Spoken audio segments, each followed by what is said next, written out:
Opa, boa noite para você, querido irmão. Aqui é o pastor Fernando Galo. Estamos começando mais um programa do Galo, seu programa de entrevistas, de estudos bíblicos, de reflexões, todos os dias de segunda a sexta-feira, às 10 horas. Hoje, excepcionalmente, está sendo às 9 horas, devido, ao horário que a gente tem que entrevistar aqui o nosso convidado de hoje. Pois é, pessoal, o tema de hoje está quente. Você que está chegando agora em nosso programa, a paz do Senhor, sejam todos bem-vindos. O programa está quente hoje porque é o seguinte, estão falando por aí que o livro de Gênesis é uma cópia dos escritos sumerianos. E agora, será que é verdade isso? Será que Moisés copiou isso de alguém, o livro de Gênesis, principalmente o relato da criação? Será? Para falar sobre isso, trazemos aqui de novo ao nosso programa, ele que dispensa comentários, porque ele é perito em línguas originais da Bíblia, hebraico, grego, aramaico, latim, belga, chinês, alemão, russo, polonês e língua cópita também, professor Leonardo Andrade. Vamos apresentar ele aqui. Seja bem-vindo, querido irmão, tudo bem? Shalom, professor, meu mestre Fernando Galo, é um prazer estar novamente aqui. Quem dera se eu falasse todas essas línguas aí que você falou, belga, como é que é? Mandarim. Mandarim, eu tenho uma Bíblia aqui, é difícil aprender, porque é trissilábicos, né? Algumas ideograma, né? Mas a gente aprende, uma hora a gente busca aprender, né? Gurralo Chechenejal, Gurralo Vraida Doral, Darkleba, Ponha Darkleba, Puchefrante Nancheva. Ó. Isso é um pouquinho de polonês. É um polonês fajuto que eu aprendi faz 40 anos aí, quando eu estudei um pouquinho de polonês aqui com um ex-amigo. Mas e aí? Me fala uma coisa, querido. Parece que o pau andou quebrando por Rapaz, essa semana aí foi marcada por um episódio de um debate que eu tive em um canal, né? Eu fiquei até insatisfeito com o canal, devido à posição do mediador. Eu acho que o mediador não deve tomar base. O outro debatedor, né? Eu vou tratá-lo aqui como frágil sabido, né? Mas todos devem saber quem é. Não me dá problema, hein? Não, para não te dar problema mesmo, entendeu?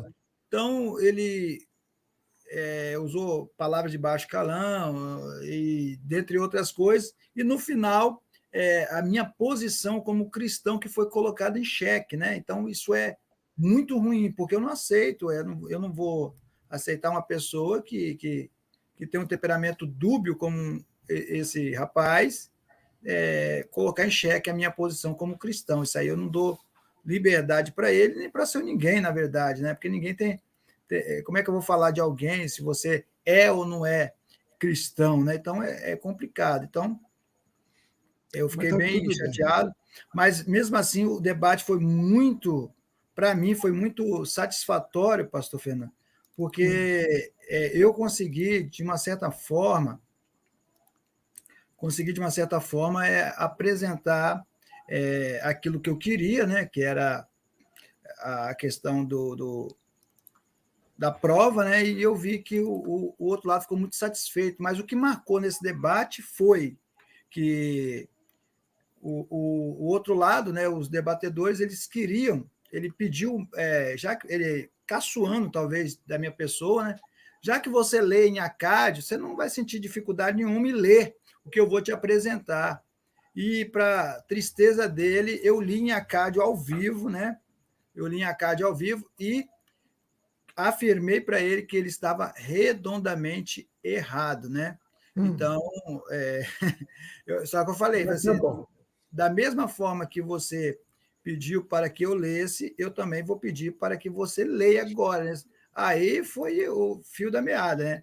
Aí ele pediu para sair, entendeu? Aí falou que eu estava ofendendo ele e várias coisas que não, nem compensa, né? Ficar discutindo isso aí. Então, amanhã eu tô lá. Acho que é o Adriano que vai me entrevistar amanhã. Mas tá bom. Seguinte, deixa eu dar um abraço aqui para o pessoal que está chegando aqui.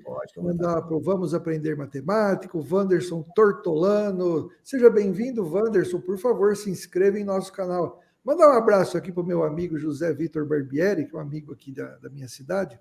O camarada jogava muita bola, sabe? Ele só foi cotado para ir para as Olimpíadas, né? Na década de 60 já, né? Então, jogador aqui da Ferroviária, um grande abraço para você, senhor Zé, amigão, né? Que tem de senhor, né? Amigão Zé Vitor Barbieri. Bom, é o seguinte, então Gênesis, o Moisés lá copiou tudo dos escritos sumerianos e põe na Bíblia como palavra de Deus. Ele deu uma de Ellen White, vai, diga que é verdade. Eu não acredito bem dessa forma, né, de visão, né? E é isso que eu vou tentar aqui, de alguma forma, provar que o livro do Gênesis não como é que eu vou dizer, uma cópia, né, da epopeia de Gilgamesh, do Enuma Elish, Atrahasis e os outros livros que fazem menção aos povos do Oriente ali próximo ali. Então, não tem nada a ver. Então, é isso que eu vou mostrar hoje, né? Vou mostrar que essas pessoas que alegam isso estão redondamente enganadas. Em breve, nós estaremos lançando o nosso livro, né? Desmitificando o plágio do Gênesis. Vai ser o título, né? Até então, é um título. Eu vou colocar uma análise morfossintática, né, do texto em acadiano, acho que vai ser uma coisa única no Brasil, não existe, né? Existem algumas traduções errôneas, né? Principalmente Gilgamesh e outros textos. Então, mas nós vamos tentar, de alguma forma, aí, fazer um trabalho bom, né, para que as pessoas possam, de fato, aí, compreender como se dará, né, e como que a gente consegue defender a Bíblia Sagrada. Então, é isso aí que a gente vai fazer. Michel Santos está aqui, a Diclésio também está aqui. Estou vendo vocês agora no canal. Peço que vocês, por favor, se inscrevam em nosso canal, dá joinha para a gente, tá bom? Se vocês puderem dizer da onde que vocês são, me interessa muito divulgar, tá certo? Para que eu possa mostrar para as pessoas que, né, tem gente de vários lugares do Brasil que nos assistem, tá bom? Julie Lazare, tá todo mundo cumprimentando você, ninguém fala oi para mim, meu Deus do céu. Eu vou embora daqui, dá licença. Eu vou deixar aqui o Hergildo no lugar, pode? Não, mas... Para quem não sabe, o Hergildo é o garoto propaganda do Heresia do Dia, né? Todos os dias de manhã a gente fala sobre uma heresia, né? Aê, a Julie fala de Minas, né? O Wanderson Tortolani é de São Paulo, mas mora em Sete Lagoas, Minas Gerais. Fabiano Ferreira, professor Fabiano Ferreira, dos Estados Unidos. Opa! Ó, tô ficando chique aqui, meu. Pastor Leonardo, vocês se inscrevam no nosso canal, hein? Por favor, tá bom? E ó, é o seguinte, quem mandar, olha só que presentão que eu vou dar para você, já que o entrevistado é ilustre.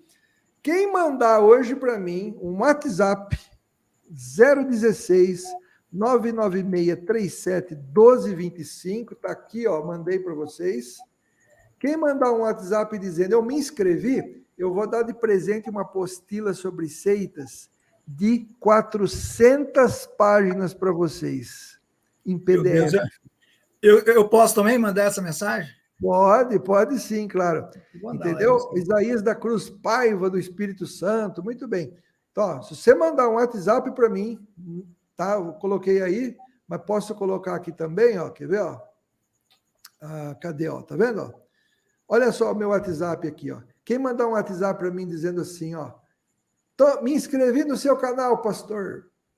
Olha quem está aí no chat aí, o Átila Ribeiro, nosso mestre aí do grego. O Átila Ribeiro, opa, esse aí é bom também, esse é gente fina. Pastor Átila, tudo bem? Deus abençoe o senhor. Deixa eu te perguntar uma coisa, então. Vamos lá. Qual o argumento que o pessoal usa para provar que o livro de Gênesis foi plágio, vamos dizer assim, né? Dos escritos sumerianos? Então, se nós observarmos, existem várias, né? Vários concordatas, né? Vamos supor, o livro ali fala da criação, o Enuma Elish, ele vai falar da criação de algumas coisas, mas a maioria coloca uma influência dentro do contexto linguístico do termo Tiamat com Terron, né? No verso 2 do livro do Gênesis, né? Capítulo 1. Então, ali Verhats, Haetá, Torro, Vavorro, Verrocha, Alpinei, Terron, né? A palavra Terron, eles colocam Tiamat. Hoje, eu Espera aí, fiz isso é Gênesis 1, versículo 1. 2, Gênesis 1, 1, versículo versículo 2. Isso. Eu Fala fiz de novo, por favor. Vamos lá. Verhats, Haetá, Torro, Vavorro, Verrocha, Alpinei, Terron, né? Esse é o texto que nós... Eu não tenho nada com isso. Hã? Tá bom, e aí? Então, de tarde, eu fiz um texto, né, que seria Terron, o paradoxo de Tiamat. Aí eu coloquei algumas coisas relacionadas a isso, né? Aí eu coloquei que não tem nada a ver, né? Eu vou falando o que tem a ver e o que tem nada a ver. Então, eu coloquei, né, que ali o texto aparece, Verrocha Alpinei Terron, é uma oração coordenada, sintética, explicativa, né? Isso não tem necessidade para quem não quer saber português. A palavra terron, ela funciona como uma adjunta adverbial, de lugar, né? Então, apresenta como adjunta adverbial. E já a palavra Tiamat, Tiamat é totalmente diferente, pastor. Porque a palavra Tiamat, que você tem no verso... ali nós achamos no verso 4, né, do Enumaelis, você tem Mumu, Tiamat, Mu, Alidate, Ginrishun, creio que é assim, significa e Criador Tiamat. Primeira coisa, Tiamat não é um adjunto, né? Não é um adjunto adverbial. Tiamat é um nome próprio, tá? A palavra Tiamat, ela é formada pelo logograma. Quando você estuda Acádio, você estuda logograma, ideograma e determinativo. Vou repetir: logograma, ideograma e determinativo. Né? O logograma para amtu é a palavra virgem, né? E ela possui uma combinação com essa palavra ti, que tem um valor fonético de amat, para formar o nome próprio Tiamat. Aí as pessoas, erradamente, elas pegam do sumeriano, não da acadiano, porque do sumeriano evoluiu para a língua acadiana, pega o sumeriano da palavra ti, né, que tem as suas variantes, ti e til, né, ti e til, né, da língua sumeriana, que, segundo Borg, né, é um referencial teórico, ele vai dizer que essa palavra significa vida. Mas aí alguns falam assim, não, mas a palavra ti, ela significa costela. A palavra ti só vai significar costela em sumeriano, não em acadiano. Esse é o grande erro. Quando ela é associada a um determinativo chamado zu. Então você vê os erros primários de interpretação, primeiro de tradução. Eles não sabem traduzir, por isso que eles inventam esse monte de mazela. Eu tenho um livro aqui sobre Lilith, né? Não posso falar o autor nem a editora, mas esse livro ele define Lilith como o demônio da noite, mas Lilith não significa nada disso. Então nós temos que parar de confiar nas traduções errôneas. Então, só voltando o ti ali, né? Esse ti ele foi extraído, né, da homofonia do mito Ninti, né? Ninti é a palavra nin, dama, e ti, costela. Mas costela só se for associado ao determinativo. Eu falei que o acadiano, o sumeriano, o egípcio, ele é formado por quê? Ele é formado por logograma, ideograma e determinativo. Então, essa é a primeira base para você ver como que eles erram. Então, eles erram etiologicamente, que é na cultura, erram semanticamente, gramaticalmente, porque um é uma adjunta adverbial e o outro é um substantivo, nome próprio. Como que vai ser a mesma coisa? Então, é impossível você falar que Tiamat é Terron ali no livro do Gênesis. Esse é um grande erro. Aí, tem algumas pessoas que falam assim, mas deixa eu só te perguntar uma coisa, então. Então, o argumento que eles usam para dizer que Gênesis é cópia dos escritos sumerianos é por causa de palavras mal traduzidas que dá a impressão que elas foram copiadas e traduzidas para o livro de Gênesis. Sim, a maioria é isso. Só para você ter ideia, nós acabamos de falar da epopeia de Gilgamesh, né? Desculpa, do Enuma Elish. A epopeia de Gilgamesh, ou Gilgamesh, que eles falam, ela foi descoberta, assim, os seus tablets de argila em 1849, entendeu? São inscrições cuneiformes, tá? Em língua de língua acádia, né? Na escrita acádia. Elas estavam nas ruínas ali da região da Mesopotâmia e pertencem à biblioteca de Assurbanipal, né? Um grande rei do Império Assírio. Então, o seu O registro... Gilgamesh, ele era o rei de Uruk, não é? Isso, o Gilgamesh, né? Gilgamesh. O G é Gilgamesh. duro, né? Igual todas as línguas semitas, o G é duro, né? Então, é Gilgamesh. Gilgamesh. Então, ela é dividida em 7 tábuas de argila, né? 7 tábuas de argila. E a datação provável, 700 a.C., tá bom? 700 Mas eu a.C. vi em livros de história que é 2000 antes de Cristo. Aí que tem uns problemas. O conto, se você for observar, diversas tabuletas datadas de diferentes períodos foram encontradas, né? Alguns datam o século XX, mais ou menos entre 1901 até 2000 a.C., né? Que seria o texto comparativo a Noé, que é Utnapishtim. Esse comparativo é contemporâneo. Já o livro, já o que comparamos com o início de tudo, ele não é comparativo. Então, não tem como você associar. Então, a datação é posterior até os relatos bíblicos. Então, você não pode fazer dessa forma, né? Então, a epopeia de Gilgamesh, ela é composta de 12 poesias, né? Com cerca de 300 versos.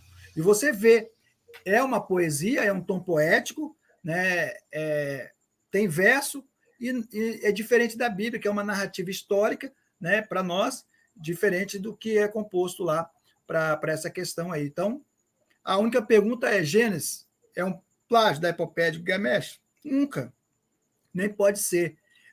O livro que nós temos aqui no Brasil, pastor Fernando, aqui, a tradução que nós temos no Brasil foi feita por uma mulher N.K. Sanders. E esse livro dela, da epopeia de Gilgamesh, ou Gilgamesh, foi editado pela Martins Fontes, se eu não me engano, e essa mulher, ela nunca foi acadêmica. Essa mulher, ela teve um problema de tuberculose, onde afetou gravemente uma das suas visões, e ela não conseguiu traduzir de forma correta. Então, o texto que percorre a internet é um dos textos mais inescrupulosos em relação à tradução que você pode ver. A manipulação é terrível ali, entendeu? Só para você ter ideia, essa versão que circula aí na internet, acontece que o povo de Uruk estava descontente, né, com a luxúria do rei Gilgamesh, e exige aos deuses, né, da criação um homem que fosse o reflexo do rei, e tão poderoso quanto ele para que pudesse enfrentá-lo e redimi-lo. O deus Anu, ouvindo o lamento da população, ordenou a Aruru, deusa da criação, que fizesse Enkidu. O que acontece? Enkidu, na tradução, olha a tradução de Sanders. A deusa então concebeu em sua mente uma imagem cuja essência era a mesma de Anu, o deus do firmamento. Ela mergulhou nas mãos na água e tomou um pedaço de barro. Ela deitou cair na selva e assim foi criado o nobre Enkidu. Enkidu foi criado inocente, longe da malícia, né, da civilização, vivendo entre as criaturas selvagens e compartilhando das naturezas delas. Porém, uma coisa que nós não sabemos, que desconhecemos, que a primeira grande diferença fundamental é que na narrativa de Gilgamesh, Enkidu não foi o primeiro homem a vir à existência, pois, segundo a genealogia da lista dos reis da Suméria, um antigo texto sumério datado aproximadamente, né, nós podemos dizer, na Idade do Bronze, Gilgamesh foi só o quinto monarca da primeira dinastia pós-diluviana de Uruk, né? Gilgamesh, descrito como sendo um semideus, ele era semideus, dotado de força sobre-humana, né? Era superior aos outros semideuses, por ter, ele era formado assim, ter 2/3 de Deus e 1/3 de homem. Ou seja, Enkidu não foi criado como primeiro homem, ao contrário do livro de Gênesis, onde Adão foi o primeiro homem a ser criado. Então, essa já é a primeira resposta, né, aos falaciosos, desculpe assim dizer, mas aos falaciosos que acham que o Gênesis é um plágio. Em Gilgamesh, diz Aruru, que pegou a argila e jogou no deserto, criando Enkidu, nascido do silêncio. Ele tinha uma cabeça cheia de cabelo, como uma mulher, e usava uma roupa como um sumucã. Comeu gramíneas, comeu ervas, né, como as gazelas. Não lembra esse fato aí que eu acabei de citar, não lembra nem de longe a descrição que é encontrada no livro do Gênesis.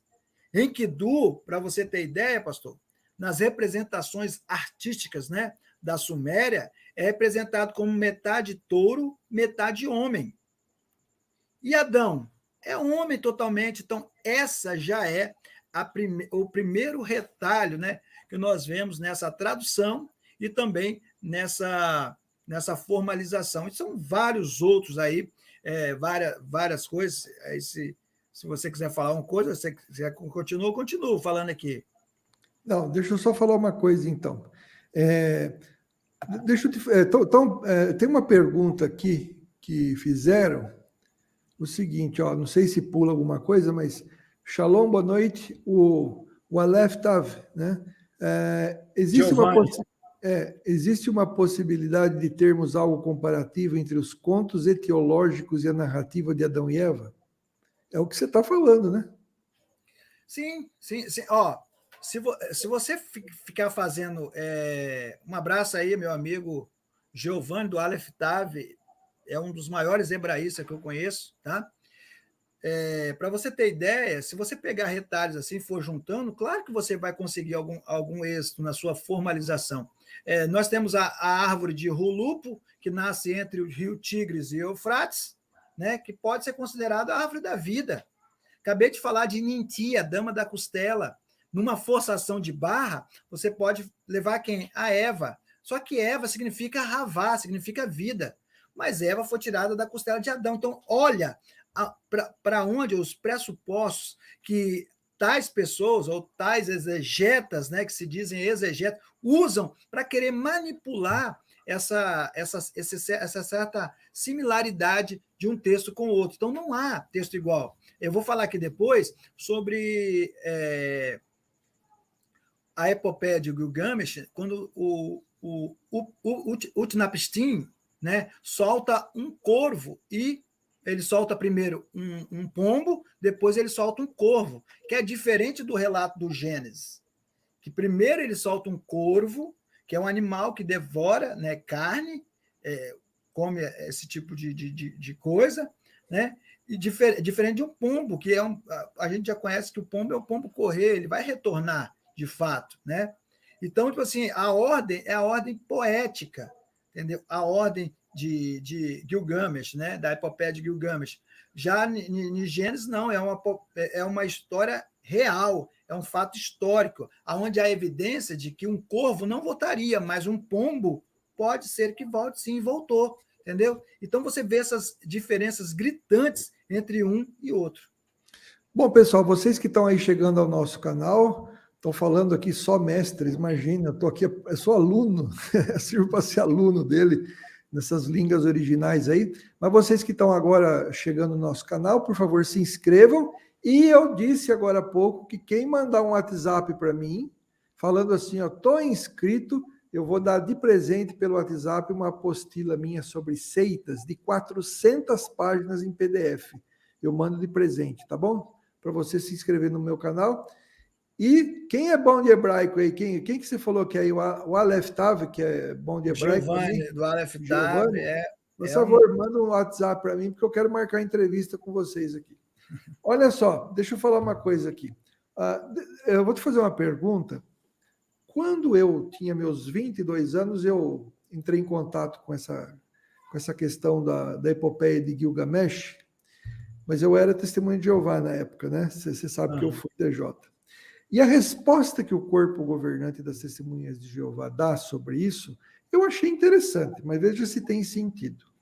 Ele diz o seguinte: ainda que a epopeia de Gilgamesh fosse anterior ao livro de Gênesis, não poderia ter acontecido que essa lenda a lenda da criação, a lenda verdadeira, aliás, o relato da criação, não poderia ter acontecido que Noé, sua família, teria passado essa história de boca a boca, e quem conta um ponto quem conta um conto aumenta um ponto, e mesmo que haja, mesmo que a epopeia de Gilgamesh tivesse sido escrita antes do Gênesis, ela não poderia ser o resultado de uma obra, de uma tradição que o povo de Deus espalhou e que foi alterada devido ao local diferente. Isso não provaria, não ajudaria até a provar que o livro de Gênesis é um livro que fala a verdade, apesar das discrepâncias que essa epopeia de Gilgamesh teria acrescentado, modificado. Você entendeu a minha pergunta? Entendi. Primeiro quero mandar um abraço aqui, que me cobrou aqui. A Adiclés, um grande amigo aqui do Estado do Espírito Santo, Tião, Fernando Catrinck, Orleans, né? E Michel, meu grande amigo, Michel, a Júlia e vários outros aí que estão aí, Gaspar, Lucas, rapaz, é muita gente, Vinícius, deixa eu ver mais quem aqui, senão depois eles brigam comigo. Estão me chamando de Fernanda Galli aqui. Isaías, Michel, já falei, tá bom. Vamos aprender matemática também, um grande amigo aí que é o Fabrício. Então, o problema é, quando você fala assim que pode ser uma tradição, eu não acredito, né? Porque se você fizer uma comparação entre os textos, você vai ver que a diferença é gritante.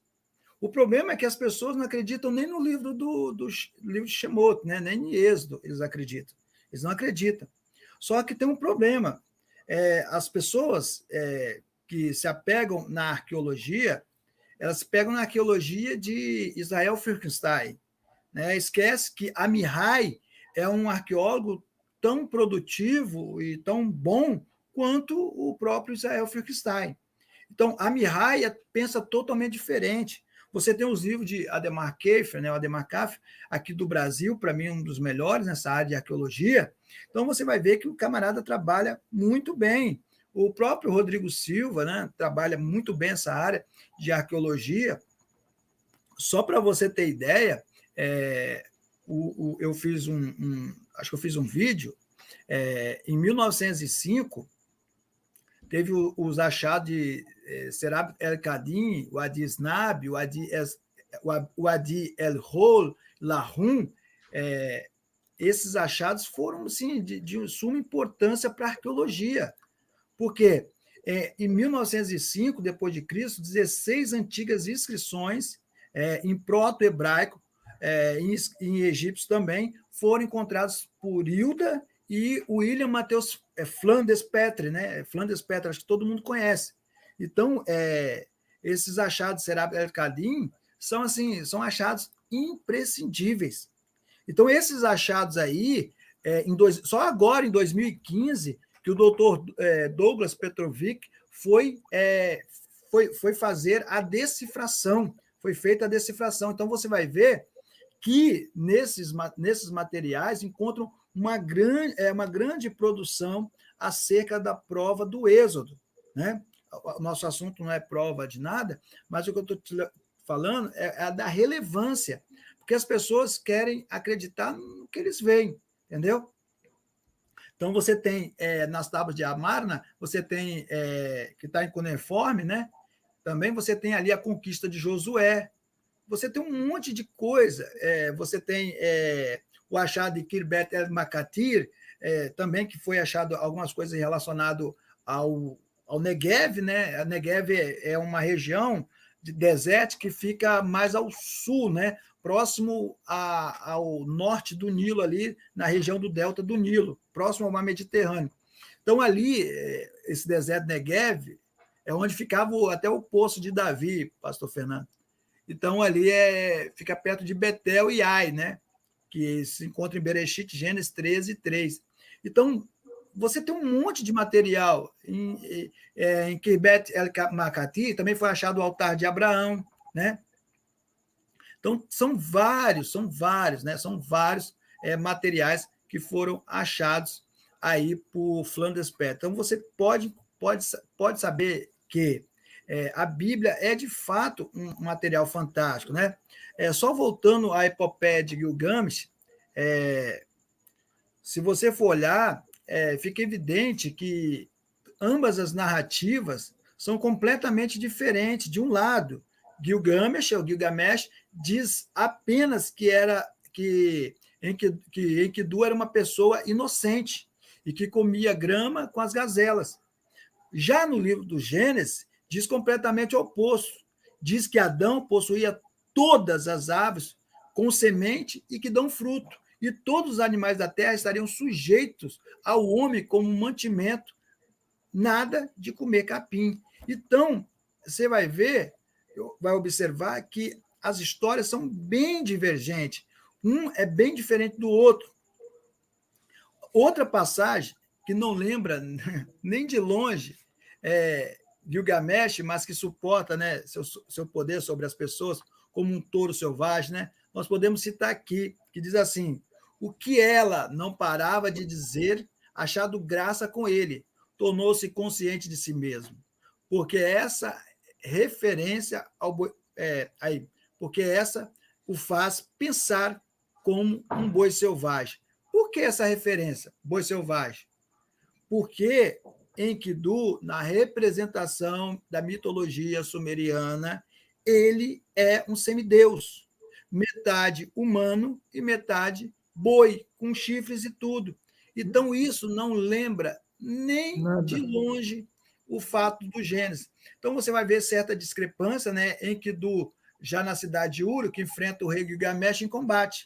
Vencendo, é reconhecido pelo rei como irmão, pois este jamais havia enfrentado alguém com tamanha força, formando-se, então, uma grande amizade que protagoniza grandes aventuras e tragédias ao longo dessa epopeia. Então, você vai observar que o desenrolar dos fatos são totalmente contraditórios no que tange a concordância e também de pensamento. Então, não há nada. Eu até pensei, como o senhor, que outrora, né, eu pensava assim, que poderia haver, de fato, uma certa similaridade, né, entre os contos sumerianos e a Bíblia Sagrada. Eu cheguei a pensar, eu pensava como o doutor Rodrigo Silva, eu pensava que eles que tinham uma concordância, né, de relatos, porém a Bíblia ela tem o seu próprio relato. Mas depois que eu comecei a analisar à luz do original, do acadiano, eu pude perceber que nada disso era real, nada disso era verdadeiro. Então, o que nós podemos ver é que não há concordância nenhuma. Eu estou, para elaborar aqui, terminando, né, um material que é uma análise morfossintática do Enuma Elish comparado ao texto do Gênesis. Se você for pegar, agora nós já estamos em Enuma Elish de novo. Aí você tem o primeiro verso do Enuma Elish, é só de 1 ao 3, né, que é o livro do Gênesis, a parte mais contraditória é do 1 ao 3. Tanto é que, se você pegar o livro do Oswaldo Ribeiro, ele trata disso, entre outros livros, né? Então, se você pegar, você tem o primeiro verso do Enuma Elish, você tem Enuma Elish lá Nabu Shamamu, né? Enuma Elish lá Nabu Shamamu. Aí você tem a palavra Enuma, que se trata de uma conjunção temporal Aí teve um abençoado que falou para mim assim: não existe conjunção temporal. Aqui é advérbio de tempo. Não, nada disso. No Brasil também existe, no português, na gramática portuguesa, também existe aquilo que nós chamamos de conjunções temporais. O que são conjunções temporais? São aquelas que indicam uma oração subordinada que indica indicadora de circunstância de tempo, tipo quando, antes que, depois que, até que, logo que, sempre que, assim que, desde que, todas as vezes que, cada vez que, apenas, mal, que, desde que. Então, é só você digitar no Google que você vai ver o que eu estou falando. Então, é uma conjunção temporal. Quando? Ela é extraída das raízes inuma e inu. Já o termo eles é um advérbio formado pela desinência ish e associado com elu, que é como um verbo, né? Significa estar alto, com o adjetivo alto, né? Já o termo lá é um advérbio de negação. Por isso que é parecido com Um lo, hebraico. lo no hebraico. Então, É. lá também. Então, você vê, ó, lá é um advérbio de negação. É apresentado no texto como um verbo na chamada forma estativa, pastor. Você que é perito aí, você sabe. Os verbos no estado estáticos, né, são conjunto de palavras que indicam condições ou estados. Geralmente, elas são empregadas para se referir à posse, sentidos, emoções, estados mentais. Quais são os verbos estáticos? Aí vamos lá. Morar, domiciliar, estabelecer, instalar, residir, situar-se. Esses são denominados verbos estáticos. Isto é, quietação, repouso, permanência, lugar que. Então, geralmente, você vai usar sempre nesses verbos em, no, nas, e por aí vai. Então, você não vou ficar falando muito gramática, a gente acaba deixando o povo meio enjoado. Mas o povo está gostando disso aí. Então, você tem toda essa formação, né? Logo no primeiro texto. Outro termo que aparece é nabu, da palavra nabiu, que é um verbo na conjunção estativa também, tipo ser nomeado. Aqui ele está na terceira pessoa do singular, no acadiano. E foi nomeado, que por acaso é idêntico ao infinitivo, né? Infinitivo é ar, er, ir, né? Toda terminação ar, er, ir é infinitivo. Gerúndio é ando, né? E particípio seria ado, né? Que no português chamamos dessa forma. E, por fim, nós temos o quê? Chamamu, que é uma forma literária do plural da palavra chamal ou chamu, que é traduzido como céu e céus. Então, você tem, vou ler de novo, enuma eles lá, nabu, chamamu. Quando acima do céu, não foi ainda nomeado. Olha o livro de Gênesis, você tem Bereshit, Bará, Bara Elohim. et Hashamayim, veet haaretz. O que tem a ver com o que eu acabaram de falar? Nada, nada. Não tem uma conjunção temporal, não tem desinências, entendeu? Não tem desinência, só indicadores de plural, não tem desinência, não tem advérbio de negação, não tem nenhum verbo na forma estativa. Então, você vai ver que é totalmente ao contrário. Uhum. Entendeu? E olha o que fala assim: Leonardo, quando professor, acima do céu não foi ainda nomeado. Não tem nada a ver com no princípio Deus criou os céus e a terra. tem umas perguntas que pediram para fazer aqui. Vamos lá. O Eduardo Damasio. Boa noite, Fernando Galli. Pergunta ao Leonardo se ele tem algum documento histórico sobre a Arca de Noé e a pomba que ele falou. Ter documento eu não tenho, não. Eu tenho o relato de Utnapishtim, né? Algumas provas de que ali Deus trabalhou de uma forma singular. Né? Uhum. Da pomba, né? Não da arca, não, né? Então, É. ó, a partir da. Eu não me lembro da tabuleta que não sei se é a terceira ou a quarta, e ela fala sobre Utnapishtim, né? E, a partir daí, você começa a ver as grandes diferenças significativas. Inclusive, a grande diferença é na ordem do envio dos pássaros. No relato de Noé, é muito mais lógico, porque Deus trabalha com a lógica. Por quê? No relato da epopeia de Gilgamesh, Utnapishtim mandou o corvo por último.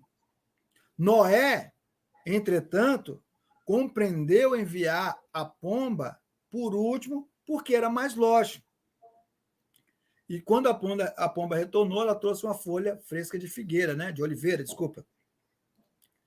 Então, você vai ver que a ordem ali que Utnapishtim fez é totalmente divergente com a ordem que Noé fez. Pela ordem, soltar um corvo por último era a certeza de que ele não retornaria. Mas Noé, ao enviar por último uma pomba, ele estava dando certeza de que uma pomba retornaria pelos trejeitos, as características animália que ela possui. Então, você vê nessa ordem. Então, a ordem da epopeia de Gilgamesh é impossível de estar em acordo com um relato histórico. Porém, como eu já disse, é um relato poético. Se é um relato poético, não há necessidade de fazer tal avaliação. Então, você vai ver que ela já é. Se você fizer tal avaliação de historicidade, você vai reprová-la com certeza, entendeu? Então, não há necessidade de reprovar quando você conhece os relatos que foram apresentados. Então, esse é o relato que eu tenho como prova, né? Que acabaram de perguntar aí para mim. O BGU, o Beta-GU, né, deve ser. Olá, tudo certo por aí? O moço da entrevista aí falou que terron, no vídeo dele, né, é um adjunto, mas segundo as gramáticas é um substantivo. Então ele tem comparação, sim, com o substantivo Tiamat, certo? Não, eu não conheço uma gramática que fala que depois, BGU, você me envia lá qual gramática que fala que terron é um substantivo. Quando eu falo substantivo, eu falo nome próprio, tá? Substantivo ali próprio, é nome próprio. Não estou falando substantivo, derivado, nada disso, meu amigo. Ali é um nome próprio. Tiamat, eu provei aqui, mostrei etimologicamente, semanticamente, da raiz, falei todas as terminologias. O que quer dizer Tiamat mesmo? Tiamat significa dama da costela. Ah, né? tá. Mas isso aí em sumeriano, tá? Mas em acadiano significaria Omar. Omar. Entendeu? Uhum. Omar. Essa palavra, se você for observar ela a fundo, ela tem um tom de vocativo.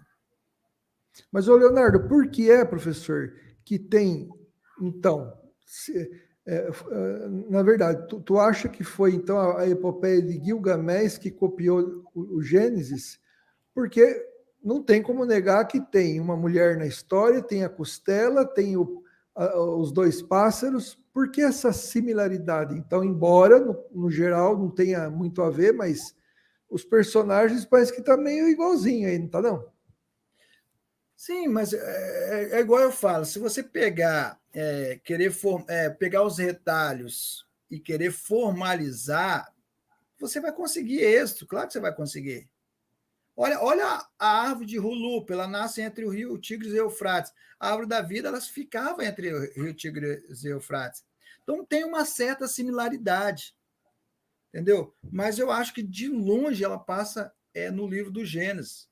Claro. Então, eu acho, na minha opinião, na minha humilde opinião, é uma forçação de barra, entendeu? Igual Terron com Tiamat. Terron não é um nome próprio. Terron nunca foi um nome próprio, né? Já Tiamat é um nome próprio. E uma coisa que eu esqueci de falar, que Tiamat é a deusa criadora dos deuses, pastor Fernando.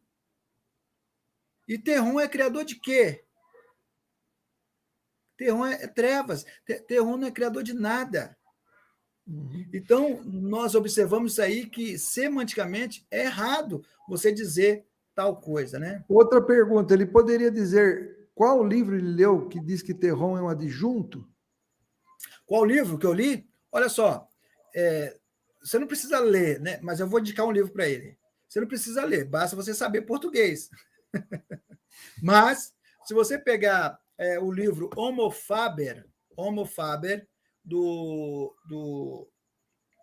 Oswaldo Ribeiro, você vai ver a definição dele lá.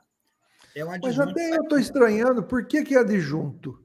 Adjunto de quê? De lugar? De lugar. Eu falei isso aqui. Ah, tá. Entendeu? É um adjunto adverbial de lugar porque é o Omar. Isso. Eu falei aqui no começo, ó. Já ver que eu falei aqui. Não, eu entendi, eu estou entendendo agora. É porque assim, né? O que o professor Leonardo está falando são as diferenças que existem, né, entre as palavras, claro que nos idiomas diferentes, entre o hebraico e o acádio, né? Isso, acadiano. Acadiano, né? Então, a questão é que a palavra seria dama da costela, mas nesse idioma quer dizer o mar. Isso. Assim, ó, mas seria em sumeriano, dama da costela, mas teria que ter, lembra que eu falei? Teria que ter um acréscimo.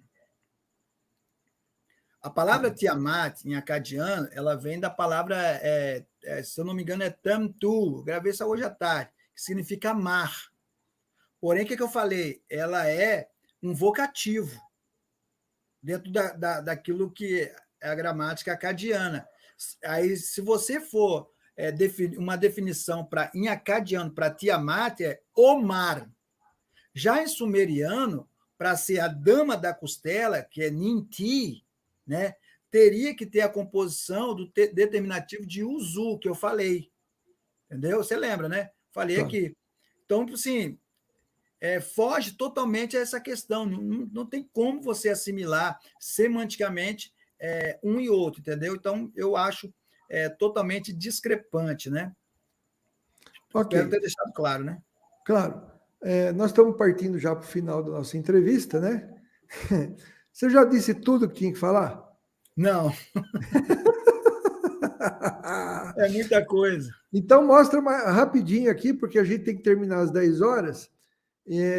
Mostra rapidinho mais alguma coisa que faz você ter certeza de que Gênesis não é plágio dos escritos sumerianos. Vamos lá.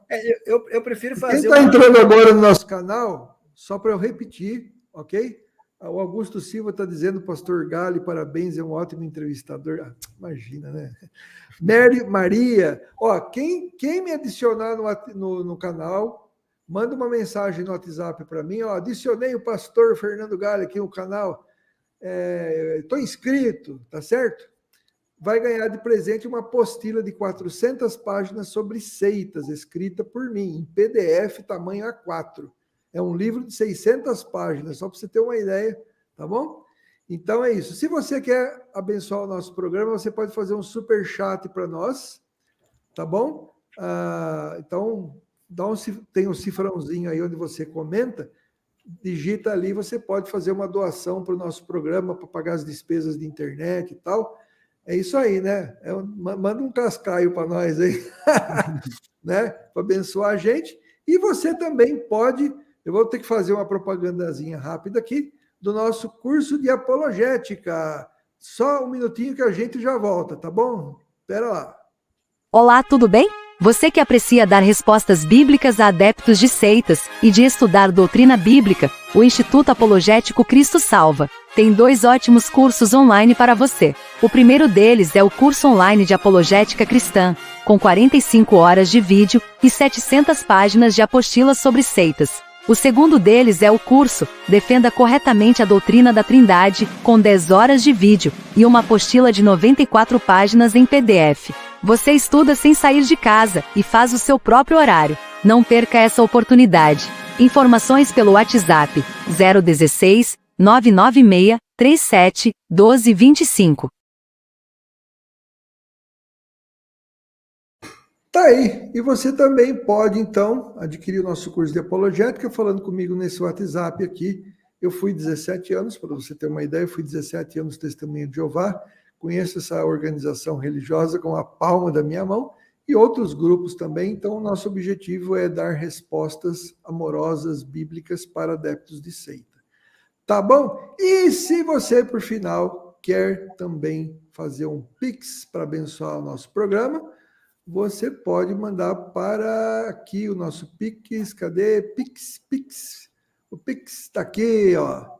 Tá vendo? Inscreva-se em nosso canal, ore por nós, ajude-nos com um superchat ou um Pix celular 16988066165. Professor Leonardo, o senhor tem 8 minutos para falar mais um motivo pelo qual o senhor tem certeza que Gênesis não é plágio dos escritos sumerianos. Vamos lá. Então, pastor, eu estou vendo aqui no chat aqui o rapaz insistindo aí na pergunta aí. Ele falou que eu não apresentei. Como dizia meu pai, nordestino abençoado, ou ele está moco, ou ele está se fazendo de... Não sei. O cara não indicou. Acabei de falar, vou falar de novo. Talvez ele está surdo, né? Ô! Deixa eu falar para você. Eu não indiquei, não. Eu indiquei. O livro do Oswaldo é um... Aí ele fala, cara, é agnóstico. Deixei de saber, meu irmão, mas quem faz essa análise para ele é uma professora de português. Eu não acredito nada que o professor Oswaldo faça ou fale, entendeu? Foi meu professor, entendeu? Considero muito um homem muito estudioso, entendeu? Aqui está o livro dele, tá? Deixa eu achar a página rapidinho para você aqui agora. Deixa eu ver se tem essa... Entendeu? Vou achar a página aqui, que ele faz essa conclusão de Terron, entendeu? E você vai pegar e vai ler, né? Então, nesse livro aqui, que eu estou até escrevendo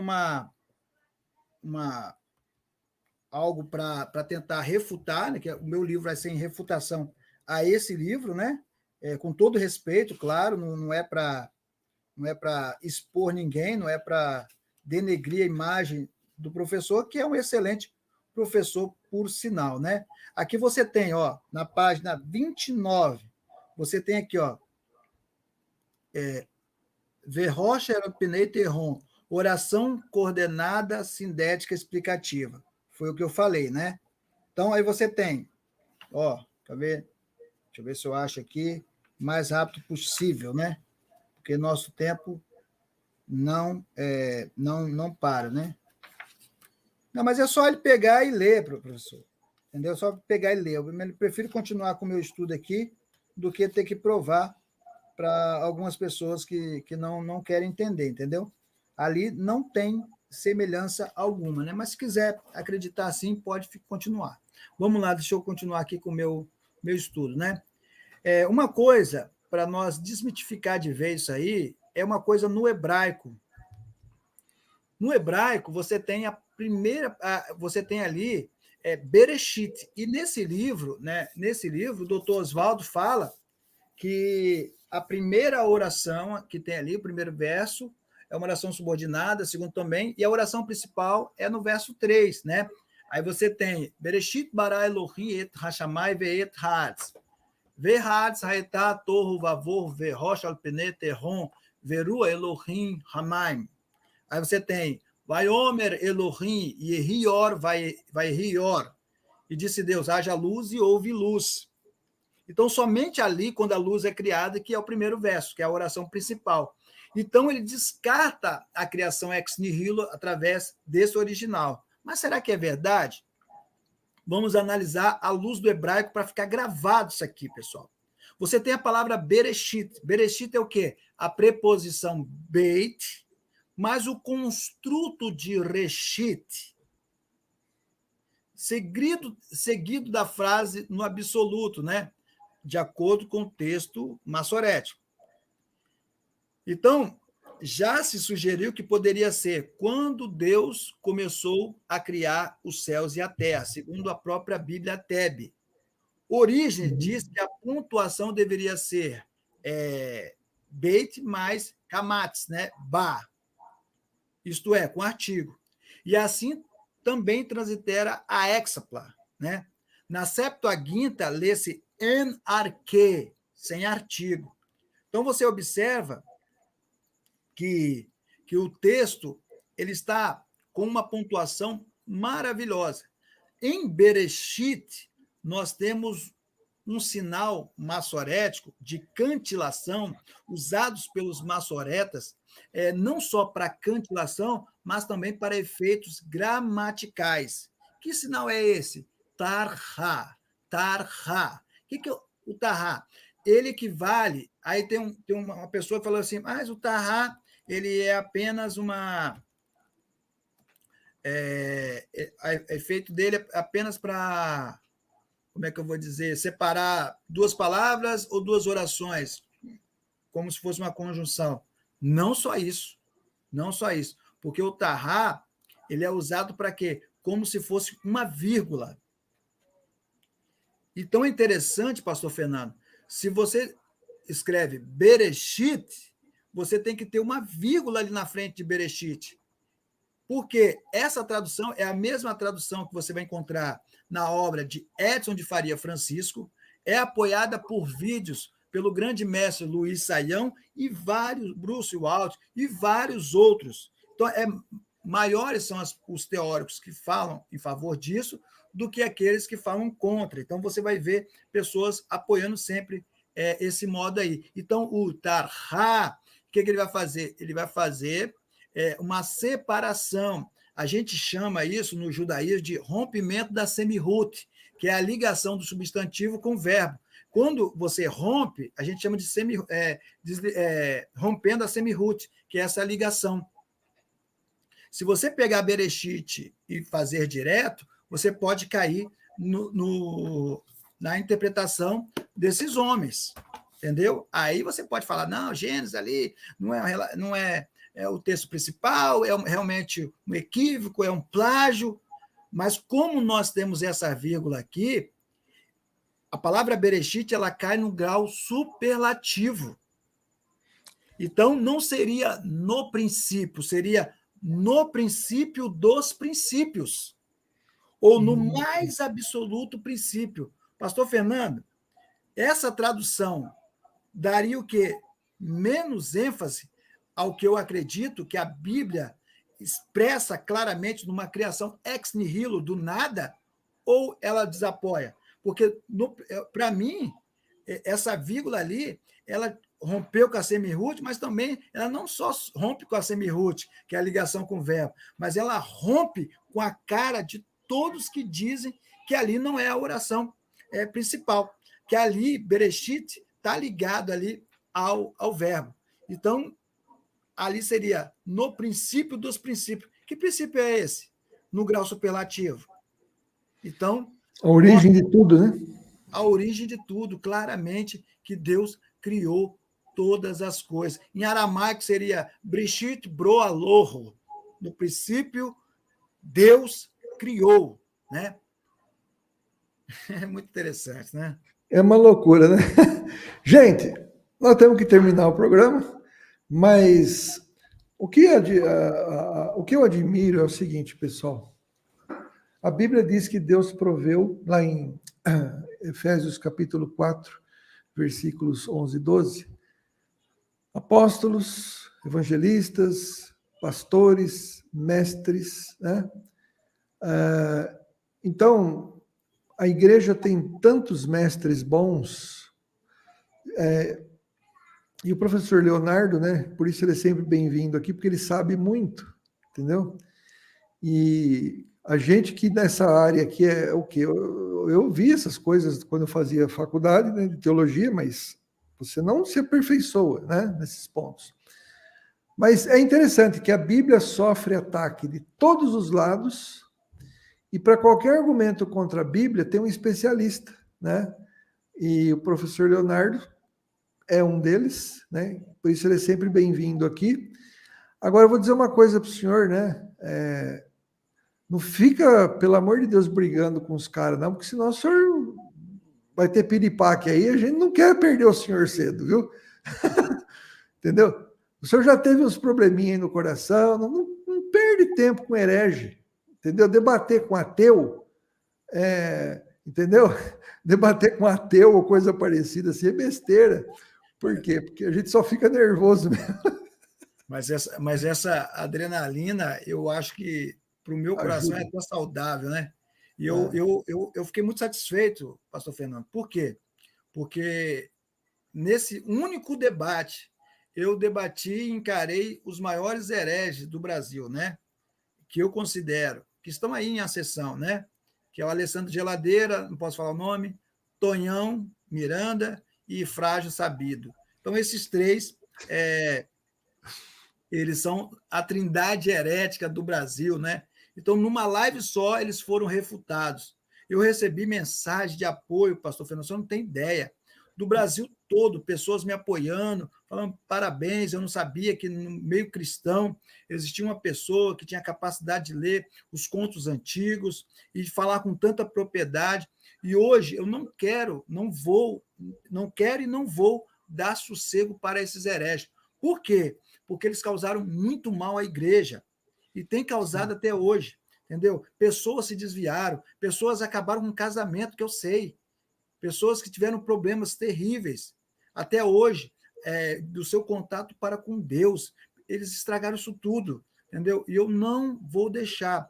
Creio que foi para isso que Deus me levantou. Quantas vezes já bateram nas minhas costas, pastor Fernando? Rapaz, para que você está estudando isso?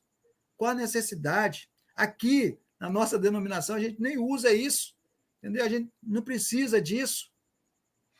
Estão te provocando aqui, ó. Viu? Avisa ele que o Terron, segundo o Saião, o professor Luiz Saião, que já deu entrevista para nós aqui, é um que está. Ele diz que é um que está relacionado com faces, e por isso não pode, em forma alguma, ser adjunto. E aí? Eu quero que ele me apresente aonde o Luiz Saião falou isso e a mensagem do Luiz Saião. Depois mandei ele no meu PV, ele sabe qual é o meu PV. Então tá bom. É só ele mandar lá. Gente, temos que terminar, tá certo? Você que é novo em nosso canal, temos a programação rica em nosso canal. Todo dia de manhã, até o meio-dia, nós temos o Heresia do Dia, de segunda a sexta, né? Onde a gente comenta uma heresia. Hoje a heresia do dia, por exemplo, falou de pastores que estão aí largando das mulheres depois de 20, 30 anos e casando de novo.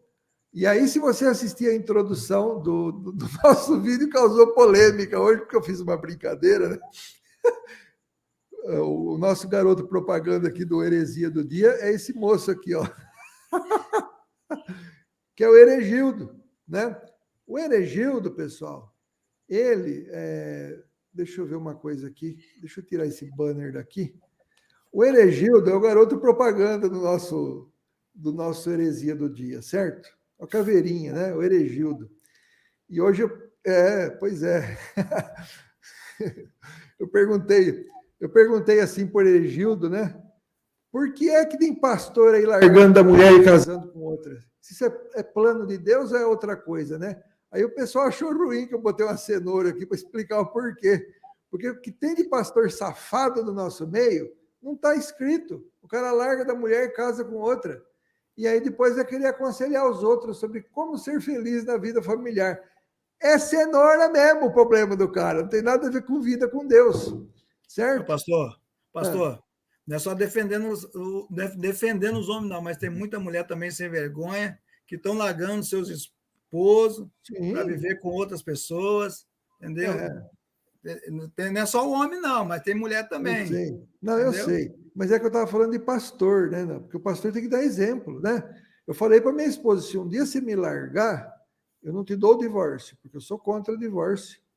E outra coisa, eu entrego o meu cargo de pastor no dia seguinte, porque a partir do momento que um pastor perde a sua esposa, ele perdeu o seu ministério, certo? Não venha falar assim, mas foi ela que foi culpada. Você também é culpado. Não vem falar que só um lado que é culpado, não. Que é nada, é os dois que são culpados. Tá certo? Então é isso. Mas estou casado há 18 anos e eu não troco minha neguinha por nada. Posso falar do meu livro aqui, pastor? Pode falar, por favor, claro. Então, esse aqui é o meu novo livro, que saiu pela Fonte Editorial, mas saiu pela Ebenezer. Você me cortou. Desculpa, peraí. Desculpa, Rapaz, você me desculpa. cortou na hora, hein? Espera um pouquinho. Desculpa. Eu quis colocar só o senhor aqui. É assim, ó. Vai lá. Vai lá, ó. Manual de Cultura, Costumes e Tradições dos Tempos Bíblicos. Esse livro é fantástico. Esse livro aqui tem 14 páginas falando sobre o casamento judaico, Nissuim, Lacar, coisas que poucas pessoas sabem, né? Teve pessoa aí que usou o conteúdo que eu coloquei aqui para ganhar debates aí, pastor, tá? E não deu crédito, mas tá bom, amém. Tem gente que não dá mesmo, né, o crédito às pessoas, né? Então, esse livro aqui é fantástico para você que gosta de literaturas como Ralph Gore, né, como William Coleman, todos esses livros. Então, esse livro aqui, meu irmão, é fantástico, tá? Fora esse livro aqui, eu tenho esse outro livro aqui. Esse aqui tá vendendo na tenda Gospel e na Livraria com Cristo, tá? Você compra lá, tá um preço de banana, tá? É o livro atualmente mais vendido do Brasil, atualmente esse livro aqui, tá bom?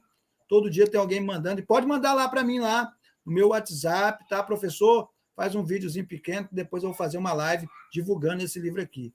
Esse aqui é só comigo mesmo, Shemot Elohim, é os nomes de Deus. Aí você vai entender porque tem pessoa que fala assim, Eloquim, né? Eloquim, não é louco, não. Eloquim é uma circunlocução, é uma forma de você falar o nome de Deus, Hashem, né? Baruch Hashem, você fala. Então, tudo isso. Quando você fala assim, Baruch atah Adonai Eloheinu melech haolam hamotzi lehem min haaretz, né? Baruch atah Adonai. Então, não é Adonai, né? Ali é o tetragrama. Então, Adonai é uma forma de empregar. Hashem, o nome. Então, é a forma que você usa, né? Fora os nomes, Eloá, El, né? Você vai entender um pouquinho ali o Shema Israel, Adonai Elohenu, Adonai Errad. Então você vai entender coisas ali que você não tem ideia acerca do nome de Deus. Birkot Kohanim, né, que é a bênção sacerdotal, Yevarehei Adonai, Veishmerei, Yaé Adonai Panav, Eleha, Veroneca, Issa Adonai Panav, Veasen Leha, Shalom. Que o Senhor te abençoe e te guarde, o Senhor faça resplandecer sobre ti, tenha misericórdia de ti, que o Senhor sobre ti levante o teu rosto e dê a paz. Tudo acerca do nome de Deus no Antigo Testamento você vai descobrir. Ali, Erier, Asher, Erier, né? Eu serei o que serei. Por que ele fala eu serei? Por que ele não fala eu sou em algumas traduções? Eu serei porque se cumpre em Jesus, porque Jesus lá no Novo Testamento ele fala o quê? Ego eimi. O que é ego eimi? Você como mestre do grego, eu sou. Então, o eu serei do Antigo Testamento se cumpre no eu sou do Novo Testamento. Então, é um livro fantástico também, mas esse só compra comigo, tá? Aí você tem que pagar o frete. Esse aqui é o meu livro de Isaías, está esgotado, lançado pela Fonte Editorial, tá bom? Então, tem mais livros para sair aí. Eu tenho a Torá Messiânica, que já está na editora, é só corrigir. Já estão fazendo a correção e em breve será publicado. Estão vendo a melhor forma de fazer a diagramação. Eu até mandei uma sugestão. Essa Torá é fantástica. Se você pegar aquela Bíblia pentecostal, ela tem cerca de quase 5.000 notas, pastor. A Bíblia toda. A minha Torá, só os 5, Bereshit, Shemot, Vaikra, Bemidibai, Devarim, você tem quase 10.000 notas. Nota linguística, nota etiológica de cultura e nota de cunho judaico, tradição judaica. Assim, é uma teológica, né? É uma coisa assim fantástica, assim, no Brasil vai ser único. Eu coloquei o resumo de todas as parashot, né, que é as paraxá, o resumo da paraxá, fora as notas. Eu coloquei as 613 leis, Tariag, a gente chama no judaísmo de Tariag, né? Porque é um acróstico para 613 leis. E são várias coisas que eu coloquei lá que são de suma importância. Eu acho que um dos maiores materiais é o que eu espero, né? Materiais para estudo, e breve também, já está na editora também, é o meu material da gramática de aramaico siríaco. Será a primeira gramática de aramaico siríaco no Brasil, tá bom? E quem quer estudar comigo? Tem um monte de gente que fala, professor, eu quero estudar com você aramaico. Quando sair a minha gramática, vai ser melhor. Então, espere mais um pouquinho, vai sair a gramática e o Novo Testamento. E em breve eu estarei lançando também, tá? O kit de cultura judaica e não sei se vai ser um livro ou um kit. analisando os contos sumerianos. Epopeia de Gilgamesh, tá? Vou traduzir, colocar lá, fazer algumas análises comparativas com o livro de Gênesis, a Epopeia de Gilgamesh. Vou fazer Atrahasis e Enuma Elish, uma tradução. Será uma tradução de responsabilidade do professor Leonardo, tá bom? Então, esses são os materiais aí que em breve estarão em todos os lugares, em todo o Brasil. Quero agradecer ao pastor Fernando, é uma honra para mim. Para mim, ele é um dos maiores, se não o maior apologeta do Brasil. Essa área de testemunho de Jeová, eu me aventuro às vezes, ele é mestre dos magos, né? Então, é o cara, meu irmão. Esse Hergildo aí deve estar passando muita dificuldade com ele. Eu tenho um aqui também, mas ele está sumido aí, perdeu os dentes já, mas ele está por aí. Tá certo, então. Tá bom, então. Muito obrigado, professor Leonardo Andrade, que Deus abençoe a todos que participaram do nosso programa. Só quero dizer o seguinte, ontem nós estávamos tentando entrevistar aqui um perito em intolerância religiosa, né? Um professor também da PUC, formado em teologia também na faculdade metodista, mas o celular dele estava com mais heresia do que o Hergildo aqui, né? Então a gente teve que encerrar a entrevista, porque o problema está lá, né? Então, até que a gente resolva o problema, mas a gente vai trazer ele aqui para falar sobre intolerância religiosa, tá certo?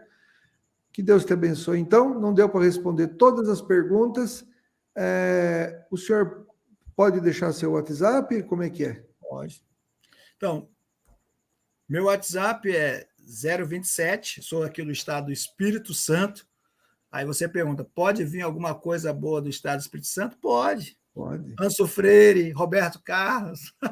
Tá certo. Então vamos lá.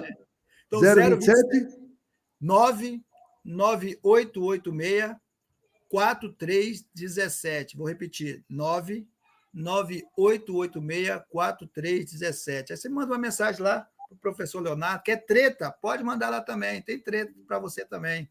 Quer alegria? Tem alegria para você também. Quer amizade? Tem amizade. Entendeu? Treta não. Então, Estou enjoado tá aí de o treta. zap do professor e pastor Leonardo. Seitas e heresias. 027 998, é isso?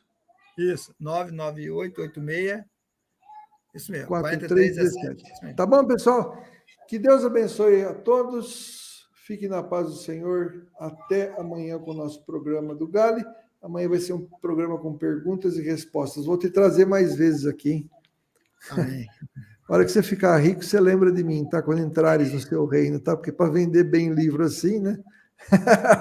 Que Deus te abençoe, tá bom? Amém. Tchau, tchau. Berrito da outra.